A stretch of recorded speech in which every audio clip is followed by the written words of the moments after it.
오늘 본문은 세례 요한의 탄생을 천사가 예고하는 그러한 내용입니다. 세례 요한은 구원자로 오시는 예수 그리스도의 앞서 그 예수님이 오실 길을 예비하는 그러한 그 사명을 가지고 예수님보다 6개월 전에 이 땅에 오게 되는 그러한 사람입니다.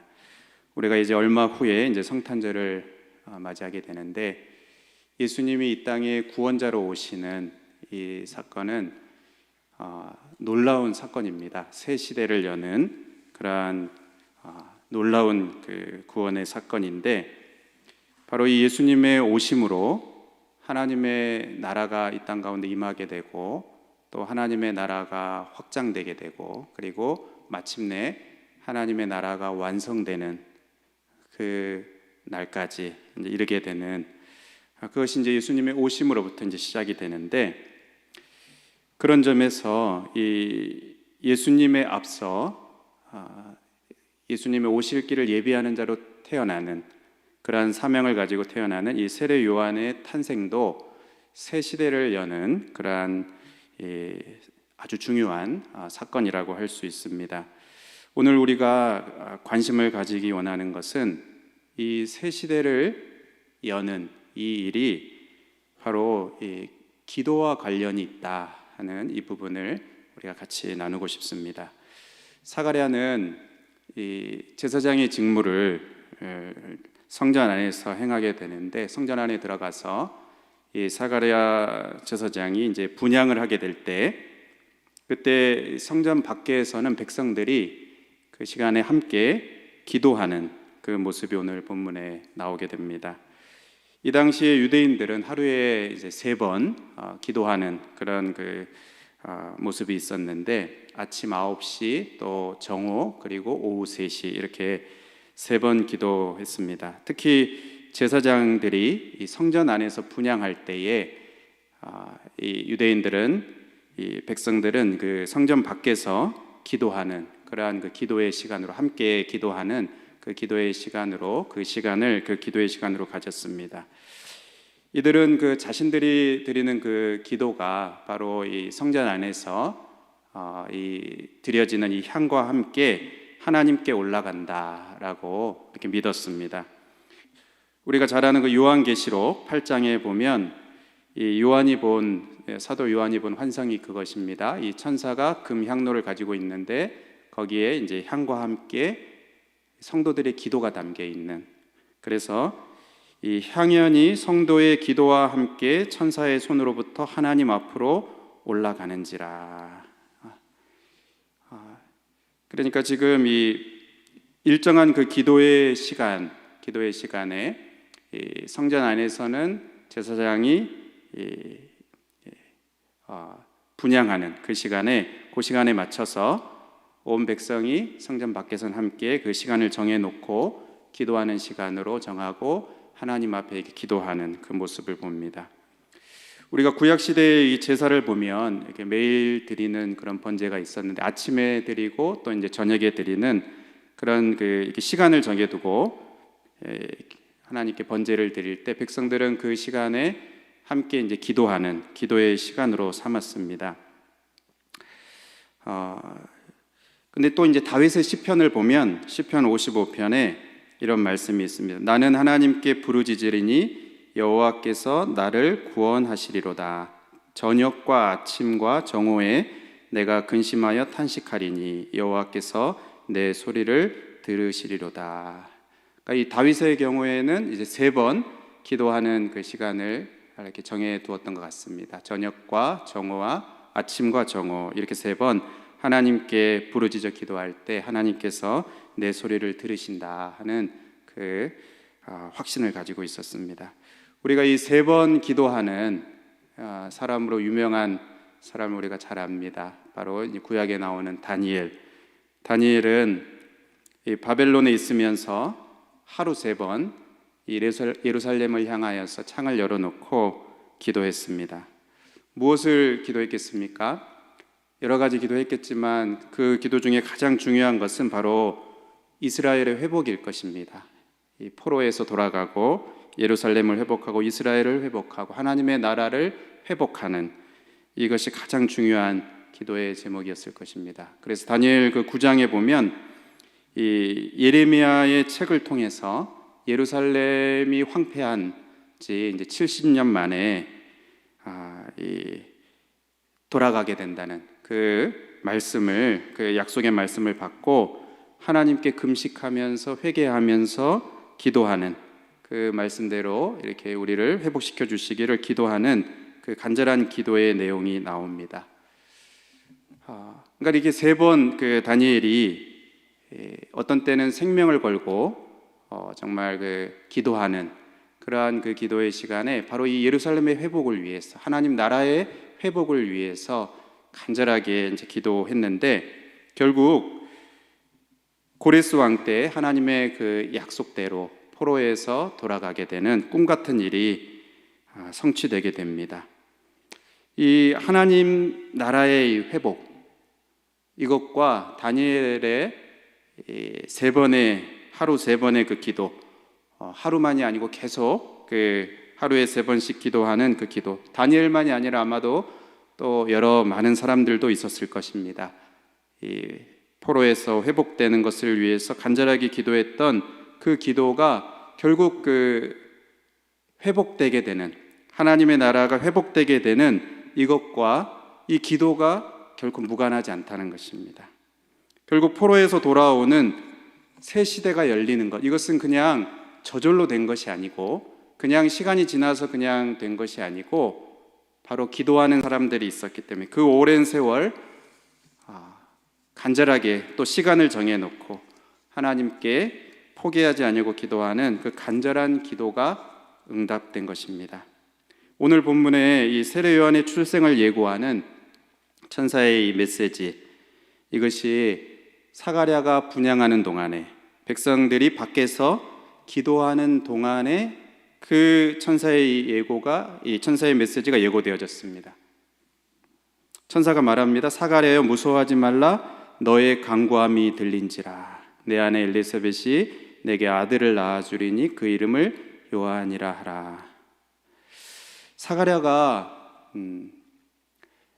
아들을 위해서 아들을 달라고 기도하지는 않았을 것 같습니다. 지금 뭐 그런 기도를 했을 수도 있지만, 개인적인 기도를 했을 수도 있지만, 지금 백성을 대표해서 제사장으로 들어가서, 그리고 이 당시에는 이제 제사장들이 많이 있었기 때문에 그 자기의 그 반열의 차례대로 들어가고 거기서 또 제비를 뽑아서 분향하게 되는 이 기회가 어쩌면 평생 한 번도 올 수 없는 그런 그 일이라고 합니다. 그러니까 정말 이 어렵게 들어간 그 자리, 기회가 많지 않은, 그렇게 어렵게 들어간 그 자리에서, 그렇게 섬기는 그 자리에서 그냥 그 아들을 달라 이렇게 개인적인 기도를 했다기보다는 백성을 대표해서 지금 그 시대의 문제, 말라기 선지자 이후에 400년 동안 하나님의 계시가 없는 그 영적인 어둠의 시대, 영적으로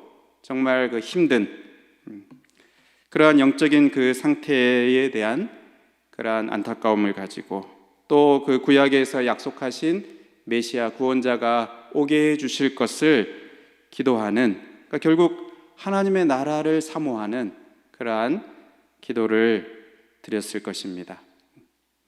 우리가 그것을 어떻게 알 수 있냐 하면, 이어지는 그 천사의 말에서 태어날 아기 그 요한에 대한 천사의 설명을 보면 그것이 평범하지가 않습니다. 이는 그가 주 앞에 큰 자가 되고 모태로부터 성령의 충만함을 받아 이스라엘 자손을 주 곧 그들의 하나님께로 많이 돌아오게 하겠습니다. 주를 위하여 세운 백성을 준비할 것이다. 이 세례 요한, 이 태어날 이 아이가 가진 그 사명, 바로 주님이 오실 길을 그 예비하는 그러한 사명을 가진 이 아이가 태어나게 될 것이다. 결국 이 사가랴 제사장의 기도, 또 함께 그 밖에서 기도하는 그 많은 그 기도하는 백성들의 그 간절한 그 기도를 들으시고 이제 새로운 시대가 열리게 해주시는 것입니다. 예수님이 오시는, 또 예수님의 오심을 준비하는 세례 요한의 탄생, 새 시대가 열리는 이 일에 바로 이 제사장의 기도, 또 백성들의 그 기도가 연결되어 있는 것입니다. 함께 같이 연결되어 있는 것입니다.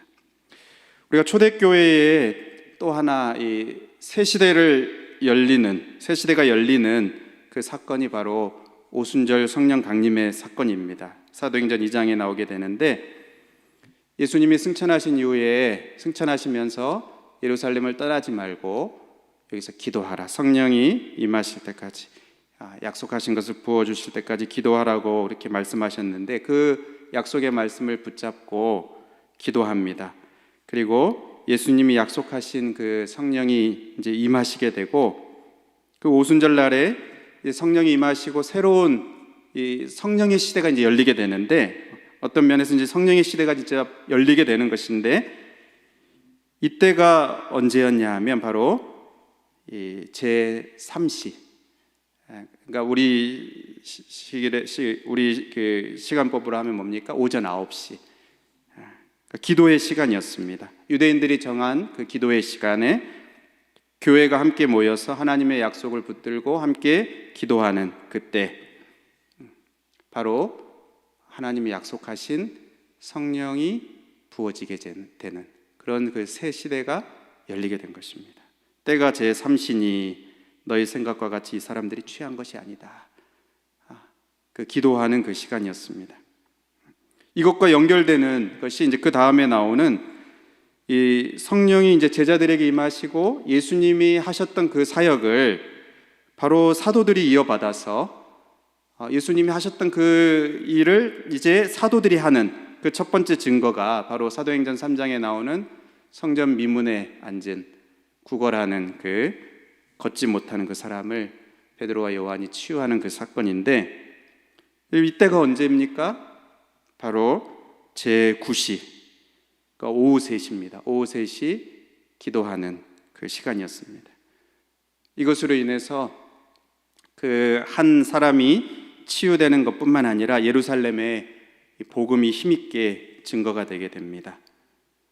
그러니까 이 성령의 새 시대가 열리고 제자들이 성령의 충만함을 입고 예수님이 시작하신 그 하나님 나라의 사역, 하나님의 나라가 이 땅 가운데 임하는 그 사역을 이제 제자들이 이어받아서 그것을 힘있게 이어가는, 그것을 감당하는 새 시대가 열리는, 그것이 바로 그냥 된 것이 아니고 이 기도와 관련입니다.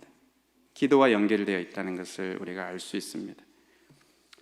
또 초대교회의 또 하나 아주 중요한 사건, 바로 이 이방인에게 복음이 전해지는, 원래 예수님께서 너희가 성령이 임하시면 예루살렘과 온 유대와 사마리아와 땅끝까지 이르러 내 증인이 되겠다 이렇게 말씀하셨지만, 유대인들의 그 편견과 또 그들의 영적인 그 어떤 오해가 있고, 사도들의 이러한 영적인 오해 가운데 이 복음이 유대 지역에 이렇게 머무르는 그런 가운데 이 사도행전 10장에 나오는 아주 중요한 사건이 바로 이 이방인 고넬료와 이 베드로의 만남입니다. 그런데 이 천사가 고넬료에게 베드로를 청하라 하는 그 메시지를 줄 때가 언제냐면 제9시, 그러니까 오후 3시 기도의 시간이었다, 그렇게 말씀합니다.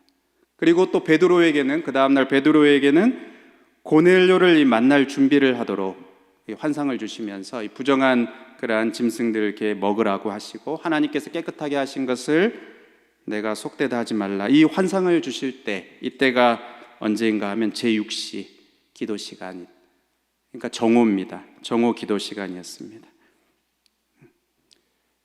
이 새 시대가 열리는, 고넬료와 베드로가 만나는 이 새 시대가 열리는 이 일이 바로 이 고넬료에게도 이제 기도하는, 또 이 베드로도 정한 그 시간에 이제 기도하는 그 시간에 새 시대가 열리게 되는 것입니다.